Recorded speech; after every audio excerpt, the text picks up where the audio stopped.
Vous savez le pourquoi les hommes n'aiment pas épouser les mères célibataires et prendre leurs enfants en charge?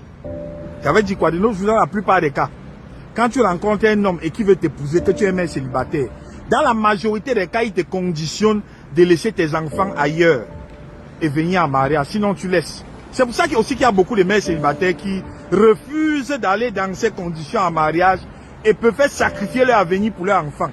Oh, c'est une erreur. Je vous explique le pourquoi comment est-ce qu'il faut arranger le problème. Écoutez-moi très bien. Vous les mères célibataires, commencez à ce que quand vous rencontrez un homme qui vous épouse et prend en charge vos enfants, considérez dorénavant que c'est l'homme-là qui vous a épousé et qui prend en charge vos enfants-là, que c'est lui le père de ces enfants-là.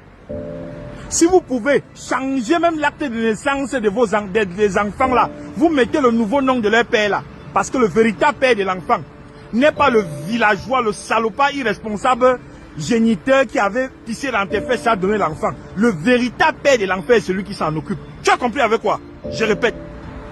Un monsieur te fait l'enfant, il t'abandonne avec les enfants. Tu te bats seul. Dieu te bénit, tu rencontres un homme. Il te prend en charge, il t'épouse, il décide d'adopter tes enfants, de prendre en charge tes enfants. C'est lui qui paie maintenant l'école des enfants. Il considère tes enfants comme son propre enfant. Sache que ce monsieur-là, c'est lui dorénavant et pour toute la vie, le véritable père de ces enfants-là. Si l'irresponsable là revient plus tard, dis-lui que tu n'as pas d'enfant avec lui. Il n'a qu'à aller porter plainte. Dis-lui que tu l'avais trompé même. C'est mon enfant, tu dis que non, c'était pas ton enfant. J'étais même trompé. Tu as compris avec quoi? J'ai horreur et du mépris pour les hommes qui abandonnent leurs enfants. Horreur! Je les déteste. Parce que les enfants n'ont rien à y voir sur les problèmes qu'un parent peut avoir avec peut-être la mère de son enfant.